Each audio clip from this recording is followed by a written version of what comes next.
in Accra, in Kumasi on Love 99.5 FM and over 30 affiliates across Ghana's 16 regions, including ATL FM Cape Coast, Might FM Tamale, Bewa Radio Yendi, and in Kiligi FM Boli. Get radio, TV and online content on the myjoyonline.com interactive app for Android and iOS devices. Coming up, Ghana AIDS Commission raises concern over increased risky sexual behaviors by Ghanaians as it fears the 2030 target of eliminating the disease may not be achieved. People who engage in orgy, you have people who are more interested in having anal sex, having a lot of alcoholic drinks, illicit drugs before having sex. Also, Kenya's Health Center compelled to refer over 100 patients to other facilities as physician assistants continue to take a heavy toll on healthcare delivery. Once the PAs are on strike, what we do is we refer the patients to the nearby hospitals to seek medical aid. It's over 100.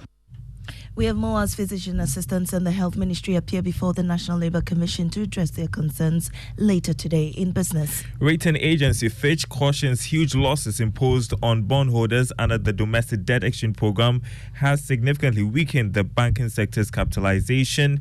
Details on the Joy Business Report. And later, President Akufo-Addo leads calls for Africa to be compensated for the transatlantic slave.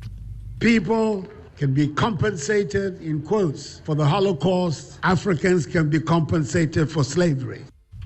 But the Asante wants Africans to move beyond the scars of slavery as it celebrates the day in Trinidad and Tobago.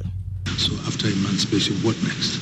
So I've come to assure them that, look, we still can do better for ourselves. I am Amesi Nyamiche Thompson. Details shortly.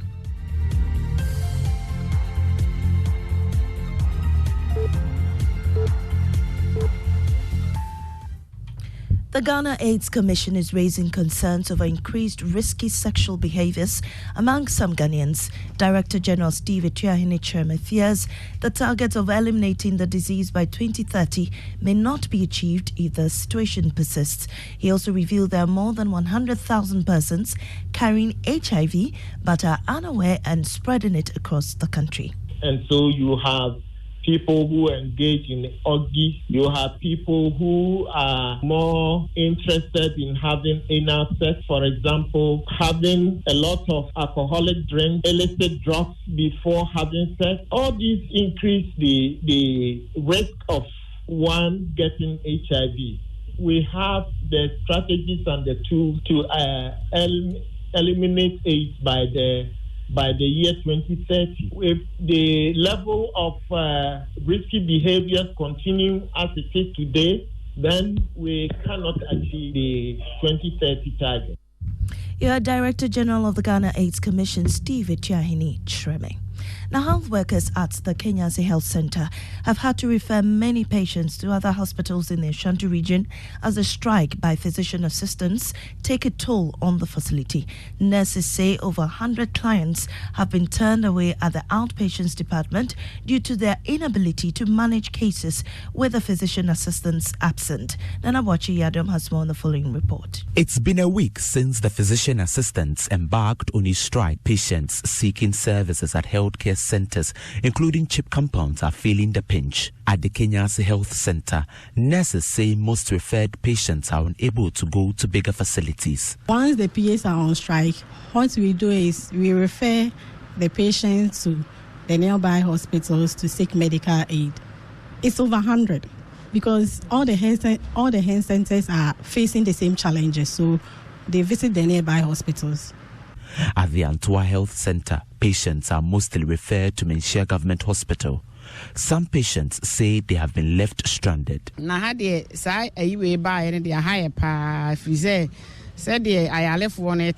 We suffer in our community due to the industrial action. Some patients do get stranded. Government must do something about this as soon as possible.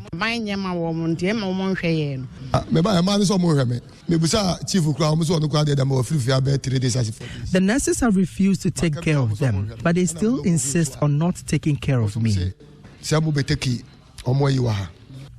Physician assistants are mostly in charge of health centers and CHIP compounds in rural communities. Their absence has created a vacuum in healthcare delivery. Well, you heard Nana Boachi Yadom's report. Well, the physician assistants and the health ministry are to appear before the National Labour Commission later today to address their concerns. We'll be bringing you updates on that.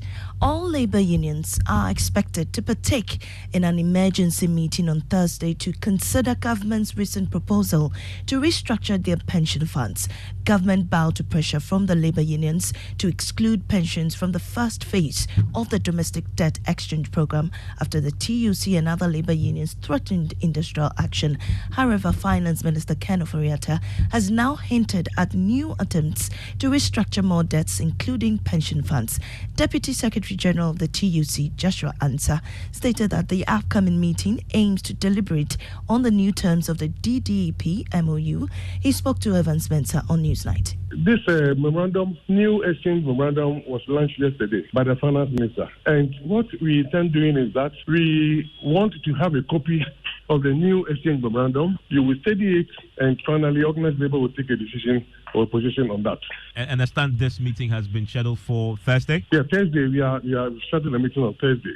I think when we have the copy of the exchange memorandum, you will meet, look at it, discuss it, and also meet with our fund managers and so on and so forth. Then we can come out with a holistic position on that. After we have studied it, we will have further meetings with our trustees and the corporate bodies. Yeah, Deputy Secretary General of the TUC, Joshua Ansah, in an interview with Evans Mensah. A former minority leader, Haruna Idrisu, says an urgent review of Ghana's law criminalizing unexplained wealth is necessary to make it more effective. In this review, he proposes that the burden of proof must shift from the state to the accused person, citing the recent controversy involving former Sanitation Minister Cecilia Dapa. Haruna Idrisu was commenting on the report of the Appointments Committee for the approval of the nomination of Cynthia Lamptey for her reappointment as a Deputy Special Prosecutor. Declaration of assets, Mr. Speaker, is an important ingredient to measure income against persons' earning and whether your earning is commensurate to your income. Mr. Speaker, Ghana must now look at reviewing our legislation criminalizing unexplained wealth. Like this matter of Cecilia Dapa, a matter may be immoral, but not necessarily unlawful or illegal. Former minority leader Haruna Idrisu.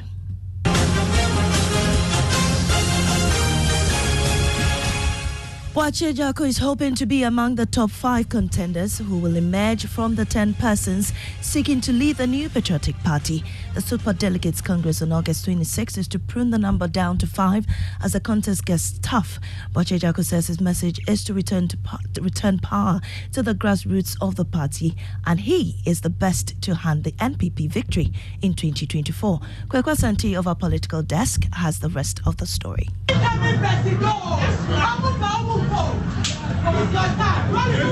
With barely 3 weeks to go, Boachi Ejiakor is ramping up his message to delegates as he hopes to be part of the 5 of 10 candidates the super delegates of the NPP will endorse to contest the party's flag bearership in November. The former energy minister believes the current economic challenge could pose a threat to the party's chances in 2024. I admit, but all difficult times require new leadership and new things. Boachi Ejiakor has a message to his contenders who believe they can win the 2024 election simply because of their so-called special qualities. Our winning 2024 is not going to be on the back of somebody's mind. It is not going to be one person. It is going to be people like you who are going to go down to the grassroots. No one person is going to win victory for us in 2024. Kwekwa Sante with that report. Now, President Akufo-Addo is leading calls for the African continent to be compensated for slavery. Addressing the Emancipation Day celebration at Asin, Apenenim in the Central Region, the president said the time is right for the issue to be dealt with decisively. August 1 is designated as Emancipation Day. The day acknowledges the tragedies of the transatlantic slave trade, in which millions of African-descended people were enslaved or lost their lives. It allows us also to use this occasion to renew our demand for reparations. Ghana has been given the honor by the African Union to organize a conference in October, bringing together Africans all over the world to reflect and push forward our demand for reparation. If people can be compensated, in quotes, for the Holocaust, Africans can be compensated for slavery. But above all, this day enables us to celebrate freedom.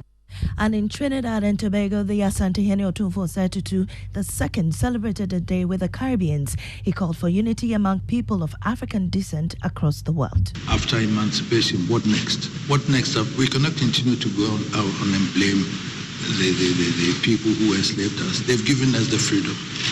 But I still feel that my people have problems here. So after emancipation, what next?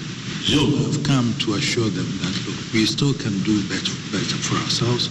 We should make sure that the independence that we have, we would take the opportunity to develop ourselves in a way that it will enhance to the development of our destiny and our Asante Henry Otunfo Tutu II, ending the bulletin this morning. In our top story, Ghana AIDS Commission raises concern over increased risky sexual behaviors among Ghanaians, fearing the 2030 target of eliminating the disease may not be achieved. I'm Amesi Nyamiche Thompson. Business is next on the Super Morning Show.